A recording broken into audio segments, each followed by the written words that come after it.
বাংলাদেশ জামাত ইসলামী যে 7 দফা দাবি দিছে সেই দাবিগুলো যেন হয়, আর আমরা পিয়ার পদ্ধতিতে নির্বাচন চাই। ভোট এর মূল্যায়ন হয় না, আসন সংখ্যার ভিত্তিতে ভোট দিলে ভোট আসলে সঠিক ভোট হয় না। 30% মিল করলে 91 এবং 93% ভোট হয়। আমরা আমাদের এবার বাংলাদেশের মানুষের দাবি পিয়ার পদ্ধতিতে ভোট চাই এবং ইসলামী রাষ্ট্র কায়েম করতে চাই। এই দলটা আমরা আমার ইসলাম প্রচার হবে, বাংলাদেশে ইসলামিক কায়েম শাসন হবে, এই আমরা চাই। এটা আমরা আসছি সিরাজগঞ্জ এক্সপ্রেস ট্রেনে। এই সিরাজগঞ্জ এক্সপ্রেস ট্রেন আমরা জামাত ইসলামী এরা ভাড়া করছে, নিজস্ব অর্থায়নে ভাড়া করে, তারপরে আমরা রিজার্ভ করে আমরা আসছি। আমরা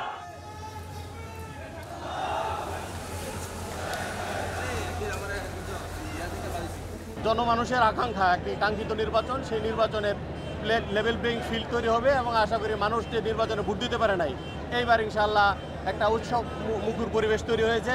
মানুষ জনগণ চাচ্ছে, বিশেষ করে 7 দফা বাস্তবায়নের মাধ্যমে একটা মানুষ নির্বাচনমুখী হতে যাচ্ছে এবং ভোটেই মানুষ ফিরে যাচ্ছে, গণতন্ত্রের দিকে মানুষ ফিরে যাবে।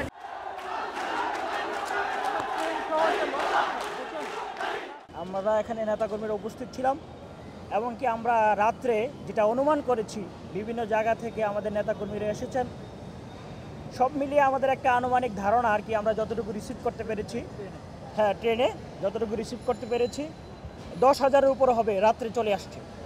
আর সকাল থেকে তো আমাদের ট্রেনে অলরেডি অনবরত স্পেশাল ট্রেনগুলো আসতেছে।